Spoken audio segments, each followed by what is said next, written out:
What's up, everyone? Welcome back to my channel and another episode of Weekend Watch. This is where I give you box office news and updates, but I also let you know what new movies are coming out to theaters this coming weekend and also on streaming, so you can make the choice and decide if you want to go out or if you'd rather stay in. As I predicted in last week's video, Shang-Chi is yet again #1 at the box office with $21.7 million. This movie is absolutely unstoppable. However, as I predicted also in last week's video, I think Venom 2 is going to be the movie to make it finally fall from #1 down the ranks. It's time for a new #1. As much as I love Shang-Chi, it's time for a new #1. And only a Marvel property can unseat another Marvel property these days. So I'm looking forward to seeing how much money Venom 2 is going to manage to bring in its opening weekend. What do you think? What is your box office opening weekend prediction for Venom 2? Moving on to the second spot, we have Free Guy. Free Guy is hanging in there with $5.2 million. In the third spot, and I have to admit, I'm kind of surprised at this, is Cry Macho with $4.5 million. Not really so bad. I was expecting a lot worse for Cry Macho. However, I've been hearing reviews are not good for this movie. A lot of people are saying that Clint Eastwood should kind of hang it up at this point, which is really sad because he is such a classic actor and director. He's embraced by Hollywood, but he is getting up there in age. Is he past his prime? Like, should he stop doing movies? What do you think about Clint Eastwood? Let me know down below.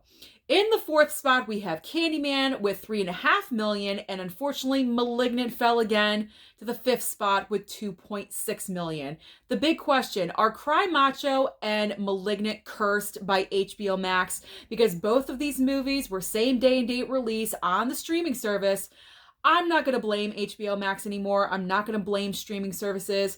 I'm just going to say that between a lack of advertising, because I saw barely any advertising for Malignant, I didn't see any advertising at all for Cry Macho.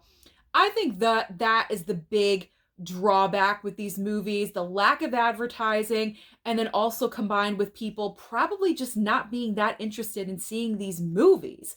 However, the big epic fail of the week is the Eyes of Tammy Faye. Even Jessica Chastain's big social media following, she's been advertising this movie like crazy. She's obviously the star. She's also a producer on the movie, and that's a big deal. She has been advertising like you would not believe for this film, and it just was DOA. The Eyes of Tammy Faye did not even make $1 million. It made $675,000. That's it. Now, I know some people were saying that maybe she could be possibly an awards contender. I'm not sure at this point. It's a possibility because usually the smaller films that don't get recognized are usually the ones that go on to win the big awards every single year. But is $675,000 too small? That's the big question. So I'm not sure, but that is the epic fail of the week, The Eyes of Tammy Faye. So what is the big new release next week? It's Dear Evan Hansen. Now, I got to admit, I know nothing about this movie. Last week, I said it was a musical. I thought it was a musical. I thought I read it was a musical somewhere. And a lot of you guys said that it's not a musical. I know it's a play, right? It's a play of a Broadway stage show, some kind, being converted into a movie.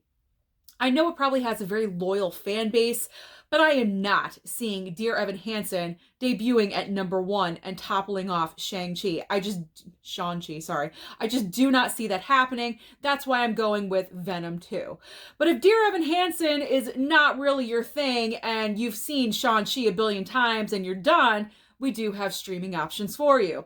Over on Netflix, we have the limited series of Midnight Mass, as well as The Starling with Melissa McCarthy. On HBO Max, we have Promising Young Woman. It's coming on to HBO that weekend, so you could stream it on HBO Max as well.